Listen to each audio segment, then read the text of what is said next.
সিনেমার মতো বাস্তব জীবনেও হলেন খলনায়ক। বলছি ঢাকাই সিনেমার খলনায়ক ডিপজলের কথা। চলচ্চিত্র অভিনেতা খলনায়ক ডিপজলের বিরুদ্ধে অ্যাসিড নিক্ষেপ ও মারধরের মামলা করেছেন ডিপজলের ভক্ত এক নারী গার্মেন্টস কর্মী। গাবতলী গরুর হাটে ডিপজলের সাথে দেখা করতে চাইলে ডিপজল ক্ষুব্ধ হয়ে তার সহকারীকে দিয়ে এই ঘটনা ঘটান বলে অভিযোগ। তদন্ত করে সিআইডিকে প্রতিবেদন দেওয়ার নির্দেশ দিয়েছে আদালত। এদিকে ডিপজলের সঙ্গে যোগাযোগের চেষ্টা করা হলেও তাকে পাওয়া যায়নি। আরিফুল ইসলামকে সঙ্গে নিয়ে দীপু শিকদারের রিপোর্ট। আমারে চিনচ, আমি সানডে মানডে ক্লোজ করছি, 1-2-তে খালাস করছি, সিস্টেম চালু কইরা আজ এখানে দাঁড়াইছি।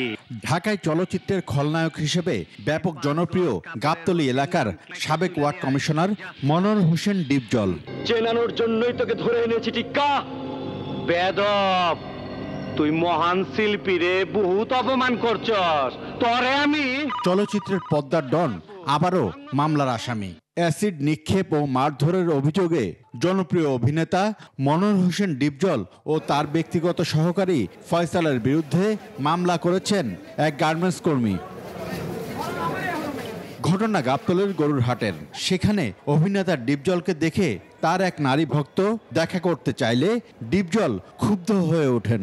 অভিযোগে বলা হয়, এরপর তার পিএস ফয়সাল ওই নারীকে প্রকাশ্যে মারধর করে এবং শরীরে অ্যাসিড নিক্ষেপ করে। আহত অবস্থায় ওই নারীকে ঢাকা মেডিকেল কলেজ হাসপাতালের বার্ন ইউনিটে ভর্তি করা হয়। ওই নারীর শরীরের একাধিক স্থানে গুরুতর ক্ষত হয়। তবে এই ঘটনার পর মামলা করতে গেলে পুলিশ তা নেয়নি বলে অভিযোগ রয়েছে।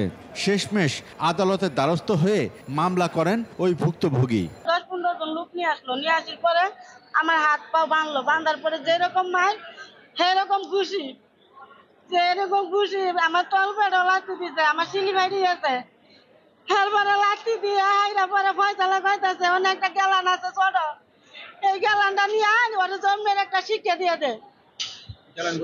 তখন এই গেলানটা নিয়ে আইসা পরে হাত পা বাঁধা ছিল, আমি কিছু করতে পারি না। পরে পিছন দিয়ে আমার ডাইলে দিছে, ডাইলে দিয়ে আইরা পরে কয় কি যা জন্মের শিক্ষা হয়ে গেছে ওরে ছাইরা দে। আদালত মামলাটি গ্রহণ করে তদন্তের দায়িত্ব দিয়েছেন সিআইডিকে। নিরপেক্ষ তদন্ত শেষে প্রতিবেদন দাখিলের নির্দেশ দিয়েছেন বিচারক। এই নারী আপনার সংশ্লিষ্ট যে থানা, সেই থানাতে এই বিষয়ে অভিযোগ দেওয়ার জন্য যায়।